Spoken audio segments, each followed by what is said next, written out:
Glória a Deus. Queridos, recebam a paz do Senhor Jesus. Uma alegria poder estar aqui outra vez nessa casa, qual eu amo demais. Deus abençoe a sua vida, a sua casa, a sua família. Que a boa mão de Deus continue lhe guardando, lhe guiando e lhe prosperando. Cremos que essa noite é uma noite especial, onde Deus desde o início está fazendo, falando, trabalhando. Cremos que até o final deste culto vamos sair daqui impactados e com a nossa vitória. Quem crê, quero deixar aqui a minha saudação de gratidão pela vida do pastor Adeilson, pastor Elisandro, sua família, pastor Kelvin, são os pastores dessa casa. Levanto um altar de gratidão pela vida desse casal, de sacerdote dessa casa. Muito obrigado, sempre me permitir estar aqui com a igreja, na presença e na ausência. É muito bom. Pastor Francisco, Deus abençoe o senhor, sua família. O pastor Leal, que nos serviu ali com muita gentileza. Deus abençoe a vida de todos os pastores, amigos dessa casa. Tem muitos aqui. Pastor João, o sorriso mais pentecostal do mundo é o dele, né? Não tem jeito. Deus abençoe a todos, as nossas irmãs. Deus abençoe. Faça-me acompanhado, já foi falado aqui. Pastor Ednei é pastor na Iadã, uma linda igreja aqui de Manaus mesmo, decidiu estar conosco, recheado de ocupações, mas aceitou nosso convite, está aqui para dar glória a Deus junto conosco. Deus abençoe a sua vida. Irmãos, eu sou carioca, mas atualmente já uns 7 anos estou morando em São Paulo, especificamente Guarulhos, e eu congrego no Ministério de Madureira, ali na sede em Guarulhos. Eu deixo aqui um abraço do meu pastor Igor Ferreira, e a minha pastora Marina, a coração dos pastores e toda a igreja. Se vocês recebem, para eles ficarem felizes, diga amém. Último recado, com a permissão que o pastor nos permitiu, ali atrás vai estar à disposição dos irmãos o meu material. São 2 livros, tá, que o Senhor me permitiu estar escrevendo. Um é Como Não Se Perder em Meio às Crises. Aqui Deus vai te orientar, fazer você entender que, em alguns pontos, e um deles é que você às vezes não precisa orar para sair. Deus quer que através dessa crise você entenda que você não pode se perder. É um livro, uma literatura que vai te dar uma direção, e através disso você vai poder abençoar outras vidas. Outro livro, falo rapidamente, é esse aqui, um novo, Por que os barcos se quebram? Aqui eu não falo que a sua casa vai quebrar, seu casamento vai quebrar, mas aqui eu aprendi, principalmente depois que eu sepultei o meu pai, o Antônio Maurício, e foi assim que Deus me permitiu terminar esse livro, e eu descobri que coisas precisavam quebrar para que eu pudesse continuar inteiro. Faltou amém aí, mas tudo bem. Você sabia, quer ver um exemplo prático? Se você tivesse naquele relacionamento quebrado, até hoje você não estaria aqui. Ele quebrou, mas você está inteiro. Então vai estar ali atrás com a Marcele, amiga nossa. Cadê a Marcele?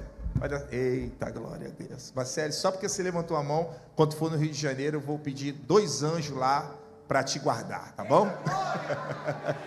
Deus abençoe. Vamos ler a palavra. Livro de Neemias, capítulo 1. Livro de Neemias, capítulo 1. Quero ler.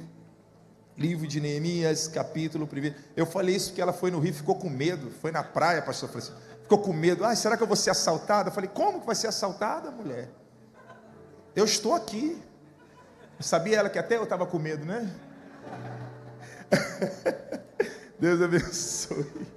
Capítulo 1, nós vamos ler a partir do versículo de número 2. Se você concorda que possamos ler, diga amém.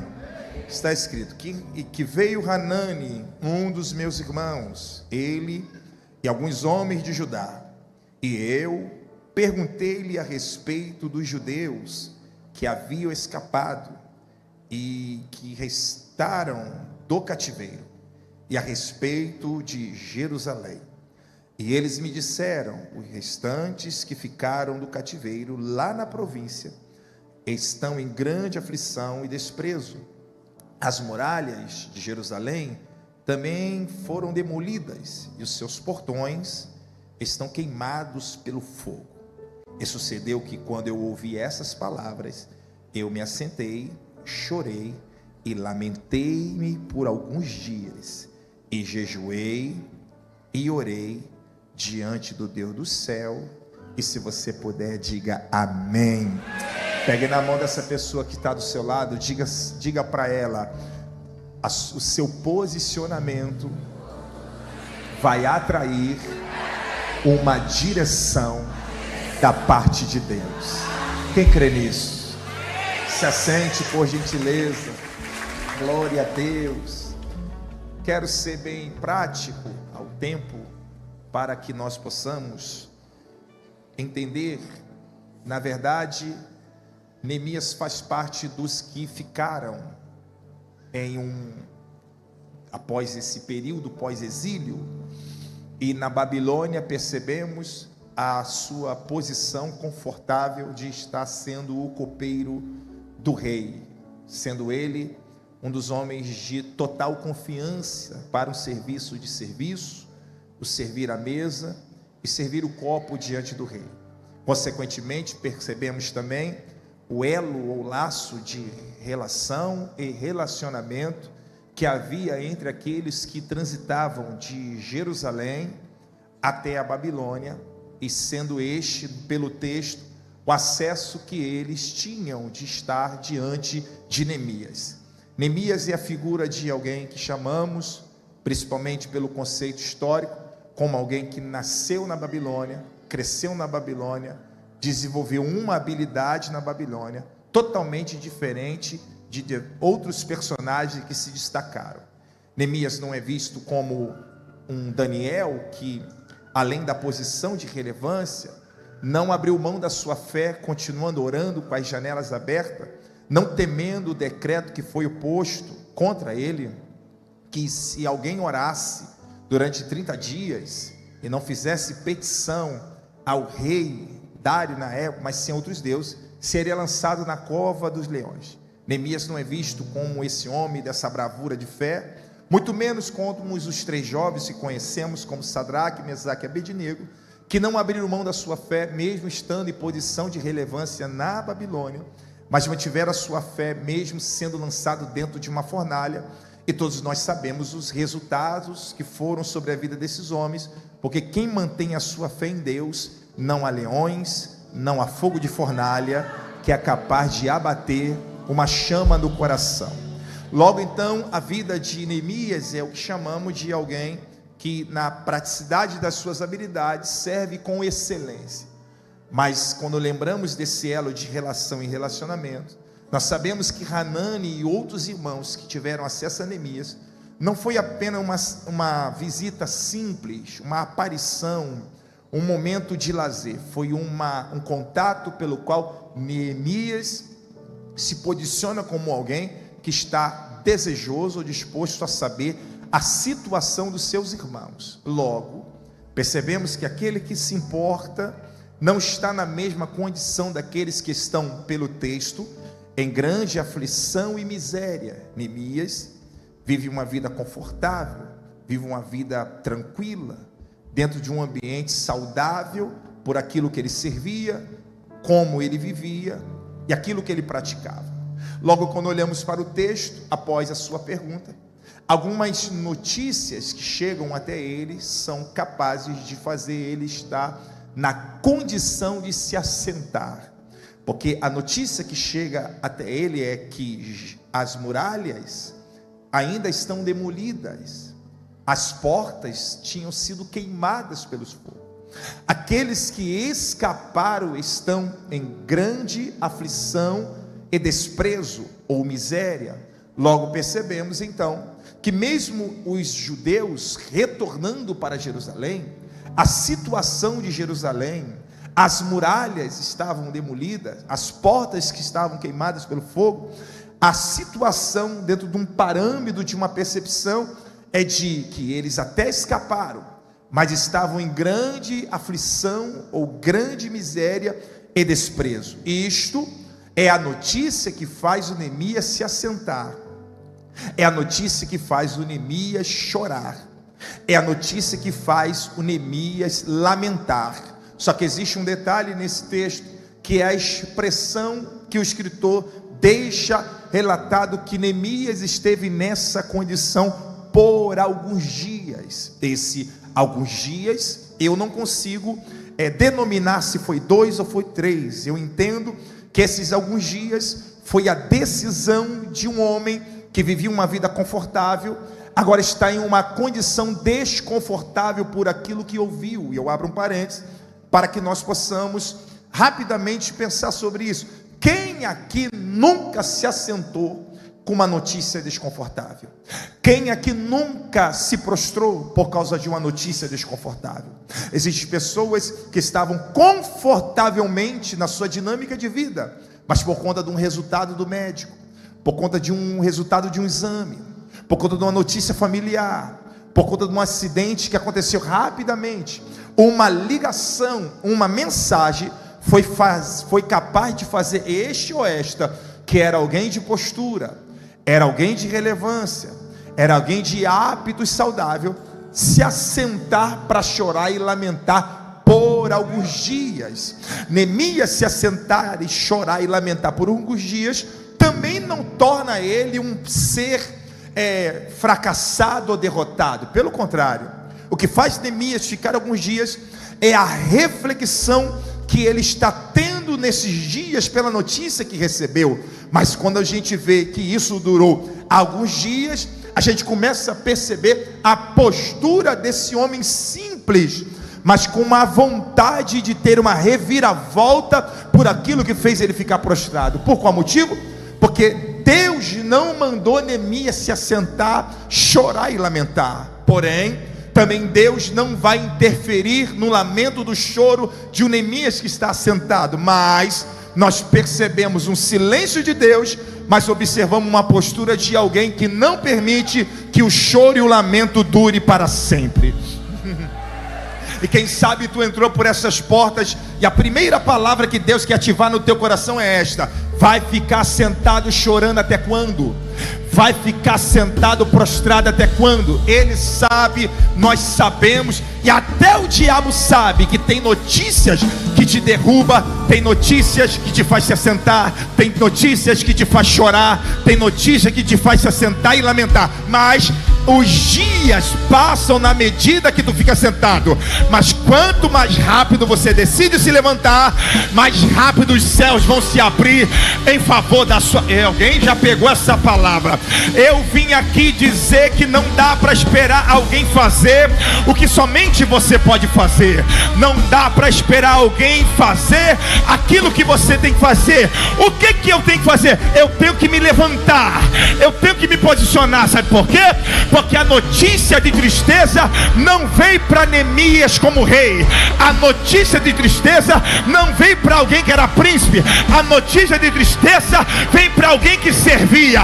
Agora vai a palavra: se a notícia te derrubou, a postura te levanta para se levantar, para servir alguém. Alguém levanta a mão aqui, pegue na mão de alguém que está do seu lado, pega, porque eu vim aqui debaixo de autoridade da parte de Deus para dizer para alguém: se tem gente que pensa que tu vai ficar prostrado chorando a vida toda, vai ter que cair do cavalo, porque hoje Deus vai ver você se levantando com autoridade.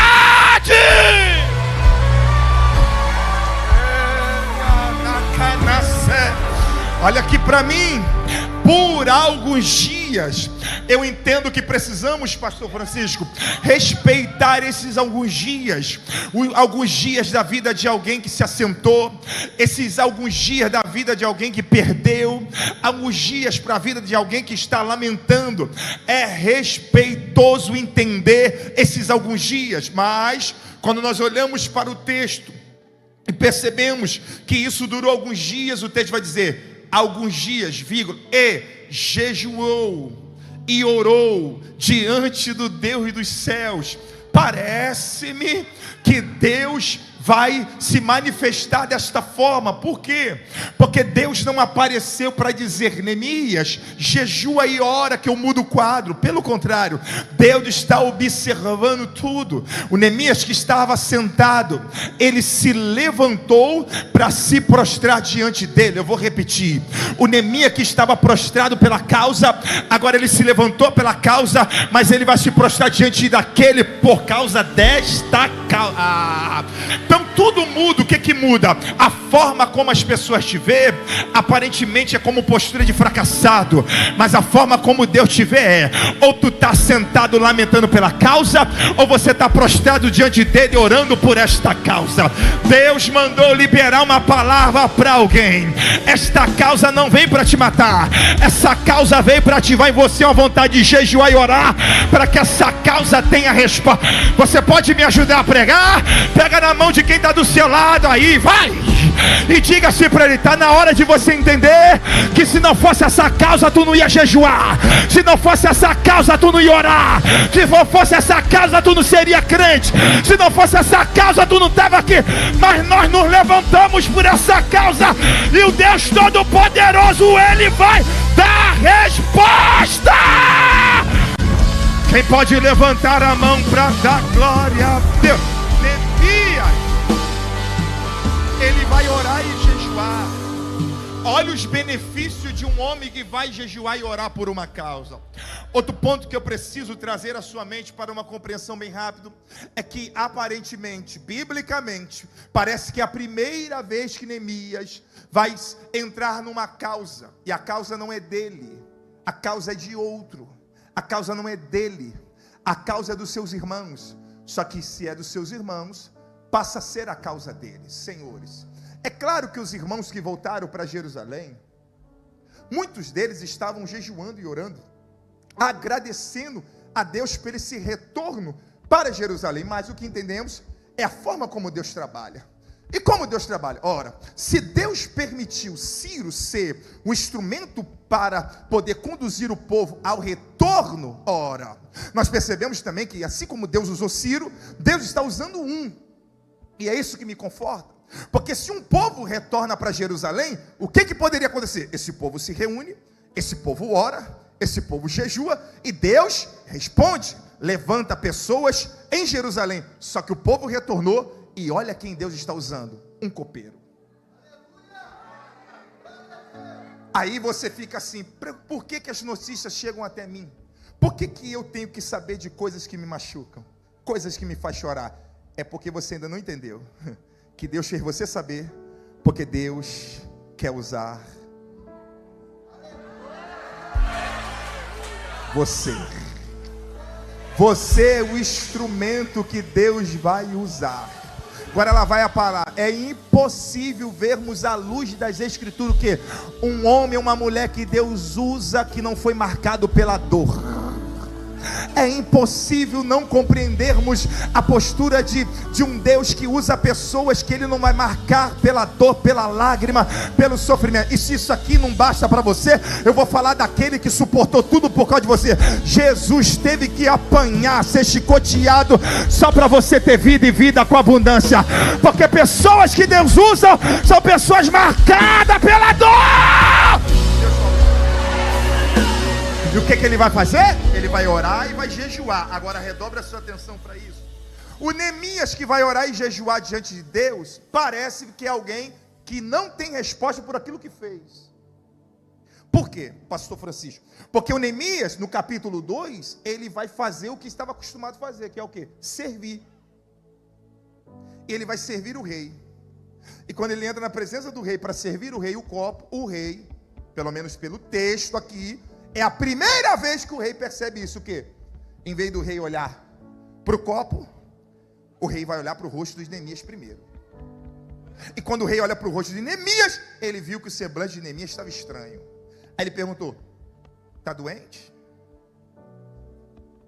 Está acontecendo alguma coisa? Porque o semblante de Neemias estava triste, mas Neemias estava fazendo o quê? Servindo. Então, peraí, gente, é possível? Claro que é. O quê? Servir triste, servir chorando. Aí você foi enganado por alguns aí dizendo: Está triste? Não serve. Está triste? Não vem. Está triste? Não adora. E eu estou provando para você que o Neemias estava triste, mas estava servindo. E por que o Neemias estava triste, estava servindo? Porque Neemias não é um desocupado. Neemias estava envolvido no jejum e na oração. É por isso que o diabo não entende. Quando ele pensa que vai te abater por causa da tristeza, você ainda tem força para levantar, para servir. Então lá vai a palavra. Qual é a palavra? Está triste, serve a si mesmo. Está doendo, serve a si mesmo. Apanhou, serve a si mesmo. Perdeu, serve a si mesmo. Está complicado, serve a si mesmo. Por quê? Porque a tristeza não pode roubar do teu coração a capacidade de servir. Quem vai servir? Quem vai servir? Quem? Deixa eu ver quem vai. Você precisa servir. Só que olha aqui para mim. O Neemias que está orando, jejuando e orando por essa causa, ele não sabia como Deus ia trabalhar entre esses mistérios. Porque a gente pensa que pelo fato de orarmos e jejuarmos por causas, para que Deus responda ou venha a resposta, a gente acha que Deus tem que rasgar o céu e enviar o anjo. E se eu te disser que o Neemias serviu triste, e essa tristeza do semblante foi a porta inicial para um grande milagre? Você está aí? Você está aí? Eu não sei se aqui em Manaus tem esse costume igual no Rio. No Rio a gente fala assim, ó. No Rio fala assim, ó. Se eu soubesse, eu não tinha perdido. Por quê? Porque fica surpreendido por ter ido, mesmo não tendo vontade de ir. Pegou? O Neemias está servindo. E o rei olhou para o semblante dele. Quando o rei fez a pergunta, ele teve que falar. Por quê? Porque ele correria risco de vida. Não contando. Porque o rei poderia desconfiar. Por que está em jogo? É o Neemias, a taça o rei. Só que o semblante chamou mais atenção do que a taça. Quando o rei perguntou, Neemias respondeu: como estaria eu alegre, se a cidade do sepulcro dos meus pais, as muralhas estão demolidas. Você sabe para que Neemias está falando isso? Para o rei. Para o rei que faz parte da linhagem, um daqueles que fizeram o povo de Neemias sofrer. Agora pega essa palavra. Quando Neemias vai falar isso, o rei pergunta para ele: mas o que você quer pedir? Aí agora você vai ser um carioca. Você vai ser carioca nem que seja um dia. Olhe para alguém e diga assim: graças a Deus. Não, você só falou, você nem olhou. Para de graça, olha para ele, pega na mão e diga assim: graças a Deus que você veio. Porque você está entendendo que mesmo com pouca força, mesmo ferido e machucado pelas circunstâncias, mesmo que a tua casa quase esteja desabando, você está no ambiente certo. Porque quem serve independente da condição, a qualquer momento ele é capaz de abrir a porta da resposta. Eita, arrepiou aqui. Vou profetizar, se prepare. Alguém vai se atentar para você naquela empresa. Alguém vai se atentar para você naquele departamento. Alguém vai olhar para você e vai dizer: pede o que você quiser.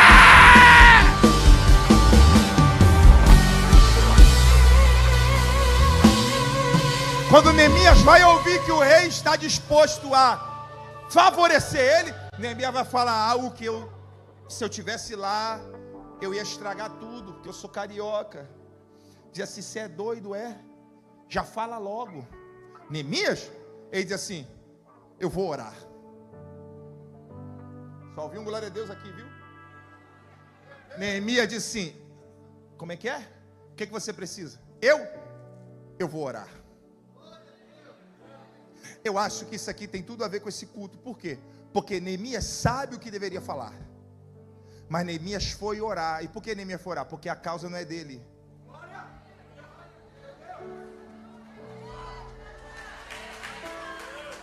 Gente precipitada fala sem pedir consulta àquele que abriu a porta da resposta. Só que Neemias disse: foi orar. E Neemias foi orar. Aí quando ele volta diante do rei, ele vai dizer: ó rei. E eu queria que destacar 3 coisas para a gente encerrar. Ele vai dizer: ó rei, se tenho achado graça diante dos teus olhos, me envie até que eu chegue em Judá, cidade e sepulcro dos meus pais, e que eu entre lá, para que eu edifique ela. Então, qual é a finalidade de Neemias? Edificar a cidade.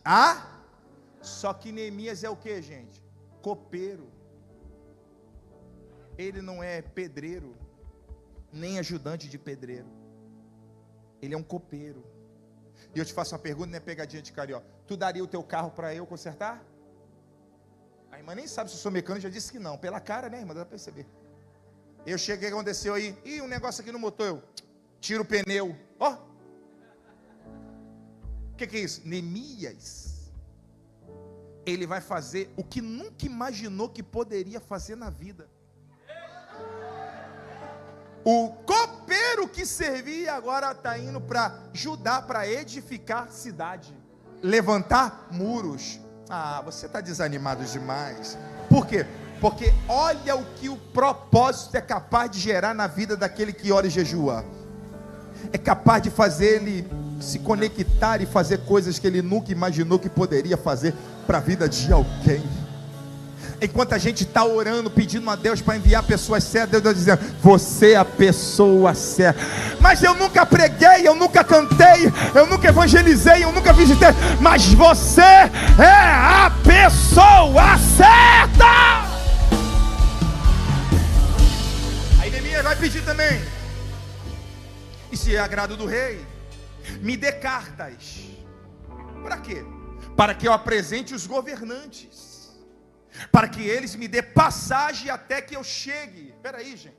Por que Neemias está pedindo cartas? Porque os governantes são os responsáveis por essa transição marítima. Ou seja, não adiantava Neemias ir somente com a fala: o rei mandou. Neemias estava pedindo cartas assinadas pelo rei, para apresentar os governantes que controlavam o caminho. Quem passava por ali, os governantes diziam: está indo para onde? Estou indo para tal lugar. Tem cartas de quem? Não tem cartas, vai voltar. Ou perdia mercadoria. Agora olha o Neemias. Neemias vai pedir cartas para apresentar os governantes, porque os governantes são aqueles que bloqueiam o caminho, que diz assim: aqui só passa quem a gente quer, ou se tiver autorização.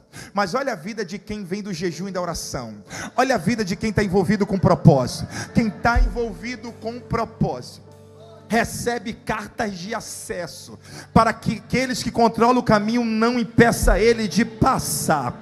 Eu não sei se alguém está entendendo o que Deus está falando aqui, mas a palavra é essa: se tu soubesse o que Deus vai te entregar depois desse propósito, se tu soubesse o que Deus vai te entregar nessas 7 quarta-feira, o que Deus vai te entregar? Deus vai te dar cartas assinadas com autorização para você passar. Já vai passar você, vai passar tua casa, vai passar os filhos, vai passar marido, vai passar esposa, vai passar família. Olha para alguém, pega na mão e diga assim: vai passar, porque a autorização já foi liberada. Eita, eu vou liberar para esse povo aqui. Se prepare, Deus não vai deixar ninguém atrapalhar a tua passagem. Deus não vai deixar ninguém bloquear teu caminho. Deus não vai deixar ninguém botar parede no teu caminho. Vai cair macumba, vai cair o diabo, vai cair Satanás. Você vai passar. Pega, pega, pega, pega, pega, pega, pega. Levante suas mãos, eu vou terminar agora. Levante suas mãos, levante a mão. Se quiser ficar de pé, já fica, mas levanta a mão para receber. Assim diz o Senhor: eu autorizo, você passar. Quem vai passar? Quem vai passar? Quem vai passar? Quem vai passar? Quem vai passar? Quem vai passar? Deixa eu ver quem vai passar. Deixa eu ver quem vai passar. Deixa eu ver quem vai passar. Deixa eu ver. Eita, eita, arrepiou aqui. Eu vou profetizar. Eu vou profetizar, lá vai. Sabe aquele visto? Vai ser liberado. Sabe aquela porta? Vai ser liberado. A faculdade vai ser liberada. O casamento vai ser liberado. O noivado vai ser liberado. A cura vai ser liberado. A prosperidade vai ser liberada. A providência foi liberada. A libertação foi liberada. A libertação foi liberada. Porque 1000 cai de um lado, 10.000 à direita, mas nem você, nem sua casa será atingida. Você vai passar.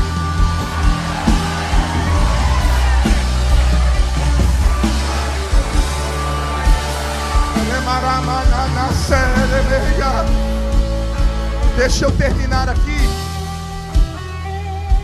Neemias disse: me dê cartas, para que quando os governantes lerem, eles me dêem acesso. Então a gente percebe que alguém assinou a liberação. Aí Neemias vai fazer mais um pedido. Qual pedido? Agora dê ordem, uma carta. Qual carta? Uma carta só. Para quem? Para Asaf, o guardião da floresta. Para quê? Para que me dê madeira. Para que me dê madeira. Para quê? Para levar para Jerusalém. Então peraí. Neemias recebeu carta de acesso. Neemias recebeu uma carta para receber provisão para a reconstrução. Aí o texto diz assim, pastor, que o rei mandou um exército com Neemias. E aqui vai a palavra. O seu propósito nessas 7 quarta-feira está baseado no seu jejum e na oração, que vai gerar o quê?